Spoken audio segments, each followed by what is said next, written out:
umugisha wa Yesu Kristo. Tugutanya amatara yacu y'uno munsi dutangije n'igitabo cy'umubwiriza 12 n'amano wa mbere hepfo wa gatatu. Turasoma twubaka Imana mu izina ry'Umwami Yesu Kristo. Ujye wibuka umuremyi wawe mu minsi y'ubusore bwawe, iminsi mibi itaraza n'imyaka itaragera, ubwo uzavuga uti sinejejwe nabyo, izuba n'umucyo n'ukwezi n'inyenyeri bitarijimishwa, n'ibicu bitararuka imvura ihise, n'igihe abarinzi b'inzu bazahinda umushyitsi kandi intwari zikunama n'abasyi bakarorera kuko babaye bake, n'abarungurukira mu madirishya bagahuma, kandi imiryango yerekeye ku nzira igakingwa. Amen. Amen. Iciye bugufi, reka mwene data takuru ayobora isengesho rye, atangiza gahunda z'Imana n'umugisha. Wera anayafashirikomeye mana guhimbaza mana sakako gushimiye ubuntu bwawe n'ubuntu bwawe bwatugiriye turikomeye. Iyo twari turi iwacu turikomeye, bari mu isi y'imirwanire turikomeye, Mwasitani yaduteye turikomeye. Nubwo turabona gatoya ariko Mwasitani ntabwo yabura kutubaho igihambi turikomeye. Yakwinginze aho kuba twakoresheje turikomeye, y'amaraso amwe ku musaraba aze atweze turikomeye. Turane ry'Umwami wacu Yesu Kristo turikomeye. Ndakwinginze umukozi umufate itanurira ryose turi kwamenya turikomeye, mbere hose uyobore turikomeye. Nanze Mwasitani uwo mushyitsi ndamwanze atsibonye n'Umwami wacu Yesu Kristo. Byose mugambo kuri Imana nzima, ube Alpha na Omega, byose ugire urufatiro na byose mu kiganza cyawe, mugambo kuri Imana nzima, ibyo Umwami wacu Kristo bisabyemo. Amen. Amen. Rero mwene data Giri atuyobore indirimbo nkeya kugira ngo mwene data badufasha kwakira amaturo ku bayazanye. Turirimbira Imana muri Yesu Kristo. Tugeranya n'ikimani, tugeranya n'ikimani.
gitondo cya mbere mu minsi irindwi imbere mu cyubahiro mu izina rya Yesu Kristo.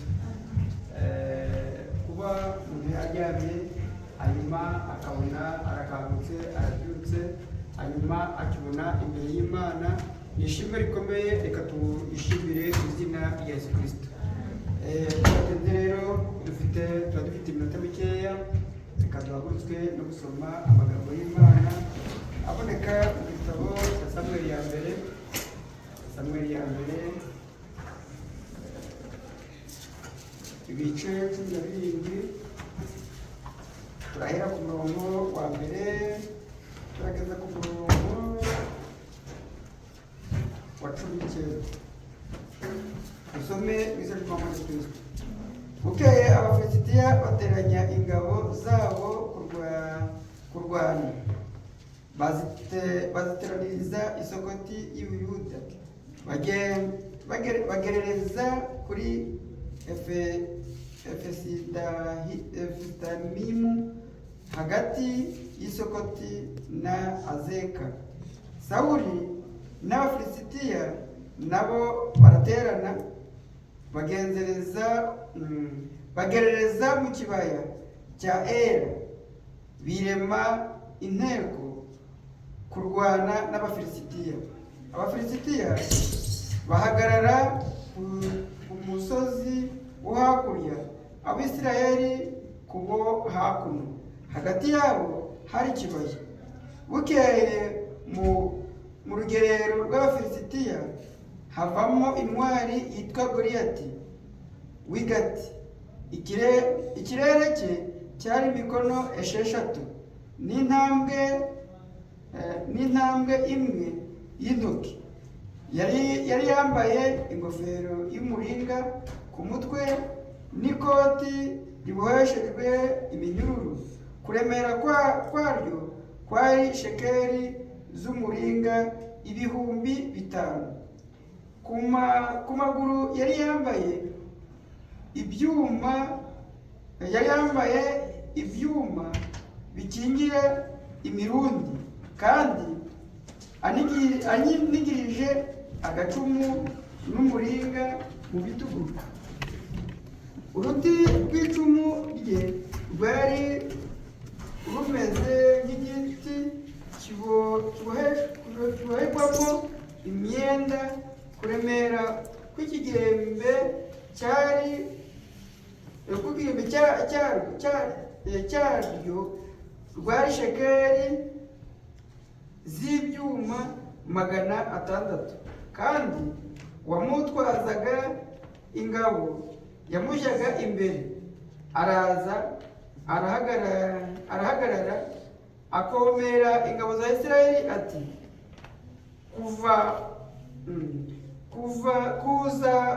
kuremera urugamba aho mwabitewe n'iki? Mbese sindi Umufilisitiya, namwe ntimuri abagaragu ba Sawuli? Ngaho nimuhitemo umugabo amanuke ansange. Nabasha kundwanya akanyica, tuzaba abagaragu banyu, ariko nimunesha nkamwica, nimwe muzaba abagaragu bacu mudukorere. Umufilisitiya arongera aravuga ati, nsuzuguye ingabo za Isirayeli uyu munsi, nimumpe umugabo turwane twembi. Sawuli n'Abisirayeli bose bumvise ayo magambo y'Umufilisitiya bariheba, baratinya cyane. Nuko Dawidi yari umwana wa Munyefurayiti w'i Betelehemu y'Ubuyuda witwaga Yesayi. Kandi Yesayi uwo yari afite abahungu 8 ku ngoma ya Sawuli, yari ageze mu zabukuru. Abahungu bakuru 3 ba Yesayi bari baratabaranye na Sawuli. Amazina y'abo bahungu be 3 batabaye, uw'imfura ni Eliyabu, uw'ubuheta ni Abinadabu, uwa 3 ni Shamu. Dawidi yari umuhererezi, kandi bakuru be uko ari 3 bari batabaranye na Sawuli, ariko Dawidi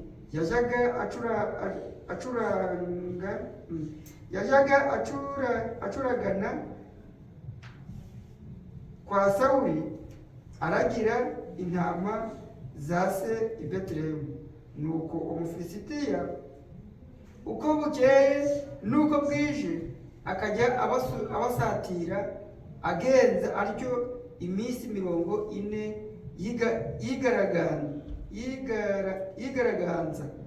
Bukeye Yesayi abwira umuhungu we Dawidi ati, gemurira bakuru bawe efa imwe y'ingano zikaranze n'ay'amarobe y'imitsima 10, wihute ushyire bakuru bawe mu rugerero, kandi ushyire umutware w'igihumbi barimo amasoro 10 y'amafu y'igishwamwaka.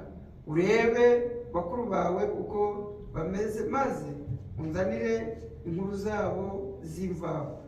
Kandi Sawuli nabo Abafilisitiya bose bari mu kibaya cya Era barwana n'Abafilisitiya. Amen. Dusenge. Uwiteka Mana ishobora byose, Uwiteka Mana nzima, turagushimira turaguhimbaje izina ryawe nagucyubahiro. Dushimishwa nuko duhereje kino gitondo, dushimishwa nuko Uwiteka wemeye tukaba turi imbere yawe, wari gucyubahiro mu izina ry'Umwami Yesu Kristo. Mwami Imana, Mana ishobora byose, aya masaha benshi bateranye mu bitagira umumaro, aya masaha benshi Uwiteka bari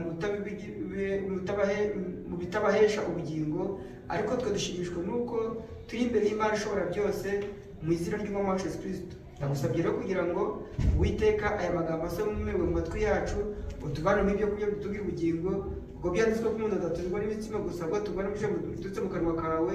Ndagusabye kugira ngo iki gitondo tugishwe n'ijambo ryawe mu izina ry'Umwami Yesu Kristo. Utwambure intege nke, utwambure imbaraga, utwambure kutizera, utwongere kwizera, kandi uturebere muri isi y'amaraso, kuko ari nta twagukiriza ibyaha ushyirwa mu maraso yawe.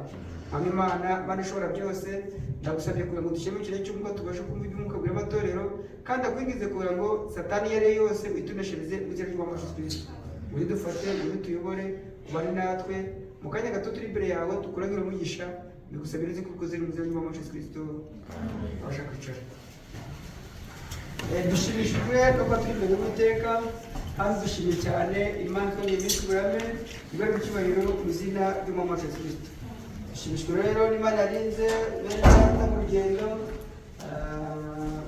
abahungu b'umufurere tw'Akabagema, kuko mwakomeje kubyumva, yari iminsi myinshi banakorewe imbere yacu n'igihe kirekire, abandi bakorewe bo.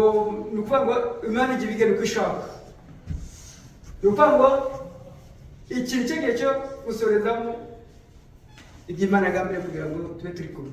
Imana rero yabikoze, turashimye izina ry'Umwami Yesu Kristo. Naho amagambo dusomye ni amagambo agaragara ko ari menshi, ariko ni amagambo meza cyane. Abafilisitiya bari abanzi ba Isirayeli, ni ukuvuga ngo bari abanzi ba Isirayeli, niyo mpamvu bagendaga bakarwana nabo bakabica. Ariko nabo kubera ko nabo bari abagabo, kandi umwami wabo yari Sawuli nk'uko Bibiliya bitubwiye.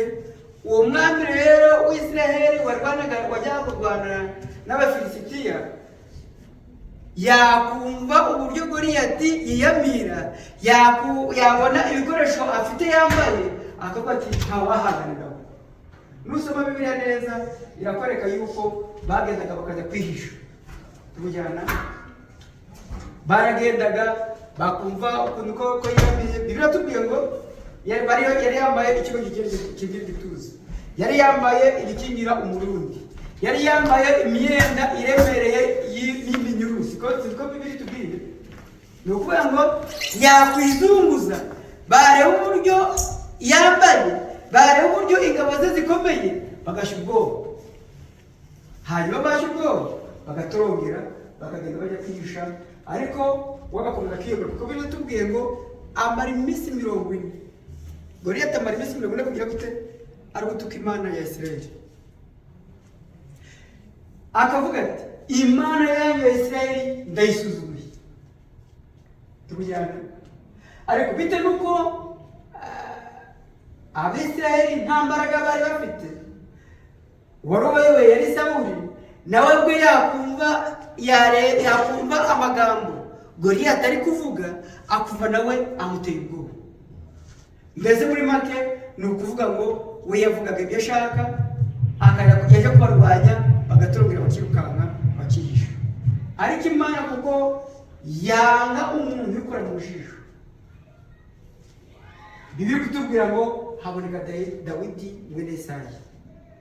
Uyu Dawidi mwene Yesayi, Yesayi yaramubwiye ati genda ku rugamba, hariho bakuru bawe batatu, ubagemurire, ubahereze ibyo kurya, ubahereze iyi mitsima, ubahereze ibi ngibi byo nguhaye, nurangiza uzumbwire amakuru y'impamo, amakuru y'imvaho. Mbese amakuru y'imvaho ni uko atari kuba hari umuntu wamubwira ngo bameze bityo, ahubwo uri kugira ngo we yibonanire nabo, hanyuma ajyane n'amakuru se wamubyara. Biri kutubwira Dawidi akigenda agera ahantu babika ibyo kurya, cyangwa se mbese ku rugamba iyo abantu barwana, inyuma yabo baba bafite ahantu bari butegurira ibyo kurya bakabagemurira. Tujyana urumva mbere y'uko ugera ku rugamba ni uko ugera ahantu babika ibibatunga. Hanyuma Dawidi akigerayo aravuga ati ibi bintu mubimbike hano, ariko ndashaka kugira ngo ngere ku rugamba, kuko data yambwiye ngo ngende nzane amakuru, mbaboneho, mbaramutse, mbabaze amakuru, hanyuma njyanire papa cyangwa data uko bameze ku rugamba nuko ari bazima. Dawidi baramubwira, wowe ugiye ku rugamba ugiye gukora iki? Dawidi yari afite imyaka mike. Tujyana Dawidi yari afite imyaka mike, niyo mpamvu we ntabwo ari ku rugamba, ubwo we yari umushumba w'intama za Yesayi. Ni ukuvuga ngo hanyuma Dawidi akigenda, Dawidi agezeyo aravuga ati ni ngombwa ngere ku rugerero. Nawe ageze ku rugerero cyangwa se ku rugamba, asanga koko Abisirayeli bari kujya bumva amagambo ya Goliyati bakihisha. Dawidi atega amatwi, yumva uburyo Goliyati ari kuvuga ngo ingabo za Isirayeli ndazisuzuguye, umwami wabo ndamusuzuguye, Imana yabo nawe ndayisuzuguye. Dawidi kubera ko yari yarimikijwe amavuta n'Uwiteka, Dawidi yumva iryo shyaka ryo kuvuga ngo Imana asenga barayisuzuguye, yumva Dawidi ntabwo ari ubyihanganira. Tujyana aravuga ati, abwira Sawuli ati, umva Sawuli, njyewe ndi umuhamya w'ibyo Imana yankoreye. Naragiraga intama za data, igihe rero umushumba w'intama za data, idubu iraza iza gucakira mwimwe, ijya gufata umwana w'intama, ikiwufata nanjye ndahagarara, ndayisatira, ndayifata, ndayishwanyaguza. Icyo kintu nagikoze. Yongera aravuga ati, intare yaraje iza gutwara intama za data, nayo ijya kuzitwara, nayo ndayifata, ndayicakira, ndayishwanyaguza, irapfa. Kanzwe uriya Mufilisitiya utigeze gukeba, kanzwe uriya mutizera, uri gusuzugura Imana yacu, uri gusuzugura Imana yaturemye, uri gusuzugura Imana ikomeye. Njyewe mumpereza akanya njye kurwana nawe,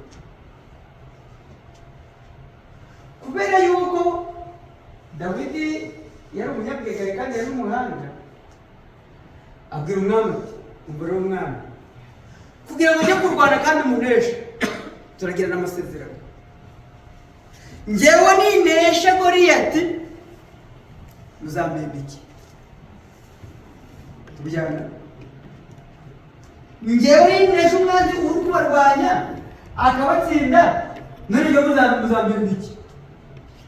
Sawuli ati njyewe nzagushimira umukobwa wanjye. Kujyana. Njyewe nzaguhereza kuri kino gihugu nawe ube umuyobozi uyobora iki gihugu. Dawidi aravuga ati njyewe niteguye kugira gute? Niteguye kugira kurwana. Dawidi mu gihe cyo yari agiye kurwana, Bibiri kutubwira ngo yageze ku kagezi atoragura amabuye 5. Niko biri kutubwira kandi nta nicyo gice aho ngaho. Amabuye 5 bivuga ngo ayo mabuye 5 niyo murimo Uwiteka akora mu itorero rye. Tujyana aho ubisoma mu Efeso 4:11 ari kuvuga ngo imana ihabanwe kuba ababwirizabutumwa, abandi kuba abigisha, abandi kuba abungeri. Iyo ni imirimo ingahe? 5. Dawidi afata iyo mirimo 5. Dawidi yari azi ibyo yakoze. Ayo mabuye ageranye n'iyo mirimo 5. Biri kutubwira ngo afata umuntu ufite icumu, umuntu ufite imiringa, umuntu wambaye icyuma gikingira igituza, ngo wajye kurwana n'umuntu utagira icyo yambaye. Kuko Sawuli yavuze ati wowe uri kubona nta kintu wambaye, none yakurwana n'umuntu wambaye iminyururu akagira icyuma gikingira igituza. Icyuma gikingira igituza ntabwo tuzi kizi, ariko n'abantu bagiye babona abasirikare bambaye utuntu tw'utujeteteri. Abari mu Rwanda benshi bagiye ariko mwese murabona mu Rwanda bamwe barabibona. Kara kantu mujya mubona arakandi gasa nako, ariko kaba gafite ikintu kirimo idari 2,500 hano. Kujyana hano kakaba kivuye hano kikagera hano. Iki ngiki gipima ibiro bingahe? 5. Iyo wajyaga muri misiyo nicyo twajyanaga. Ubwo cyangwa ngo mbasobanurire neza icyo cyuma kikigira iki igituza. Iyo umwanzi akurashe akakurasa atakwegereye ari kure, isasu ntabwo ritambuka. Tujyana isasu irakubita rikagwa hasi, ritagwa hasi kigahera mo hagati n'ipfumu gusa kugenda. Icyo cyuma kikigira igituza cyo Dawidi yari afite kwari ukugira ngo hatage icyo ngicyo nta mpamvu waje gute wanyuramo. Nta kandi umwambi ufite icyuma akuma kameze nk'icumu. Wabonye icumu ni akuma ko n'ubundi kaba kari kuri icyo giti. Hanyuma Dawidi Sawuli ati iyi myenda nambaye kanyiguhereze kuko yo harimo ubwirinzi izakurinda.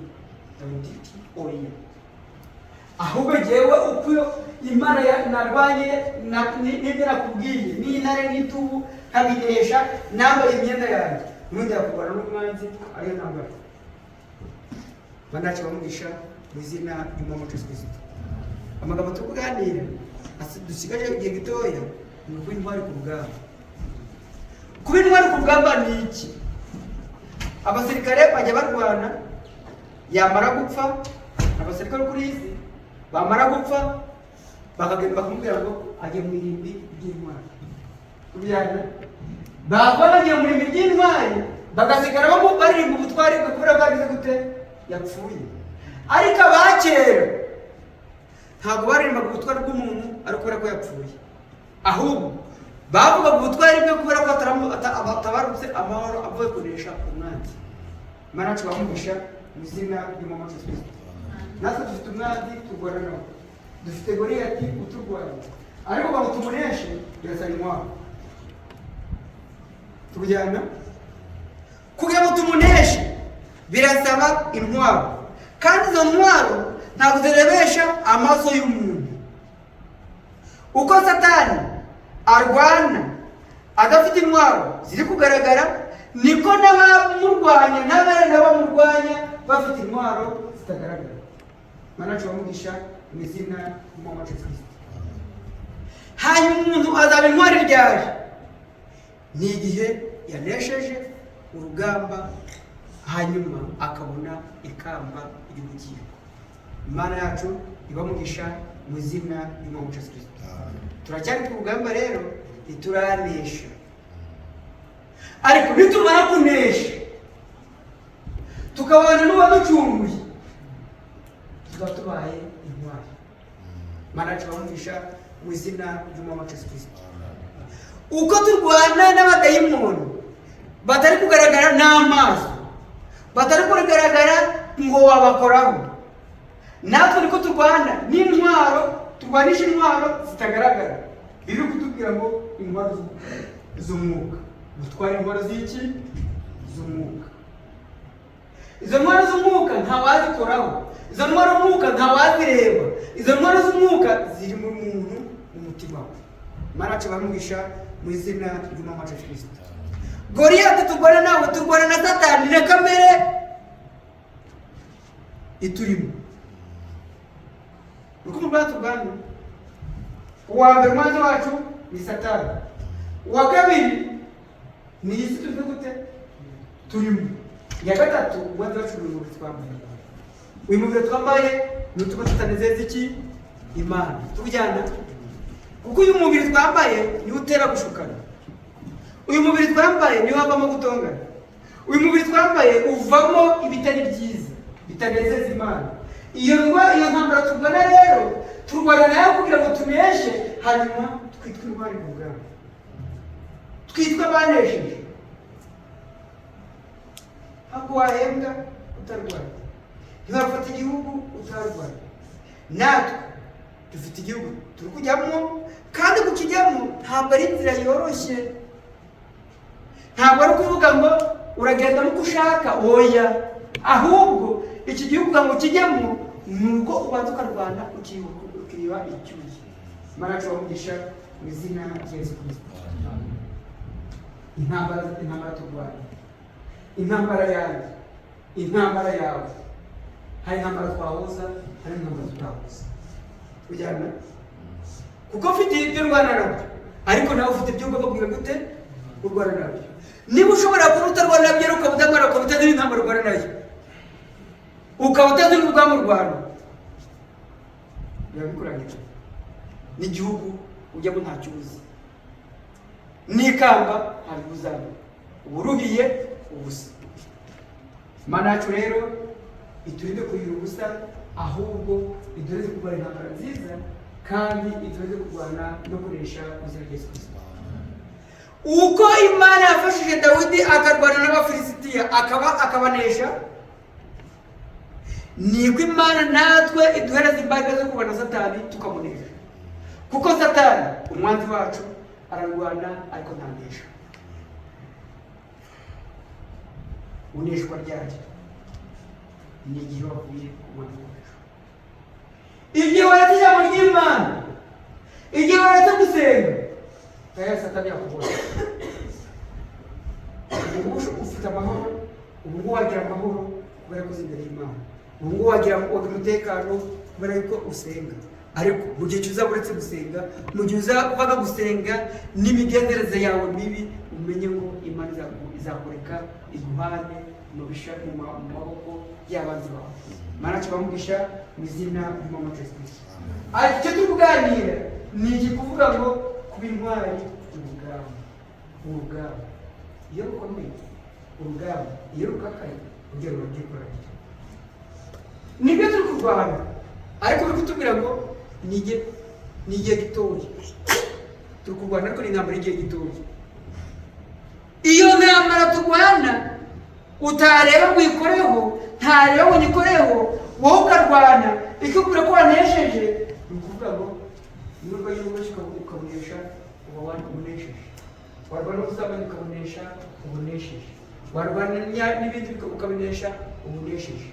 Igihe wabinesha byose ubaye intwari ku rugamba. Imana yacu bamugisha mu izina ry'umwami wacu Yesu Kristo. Tugusoza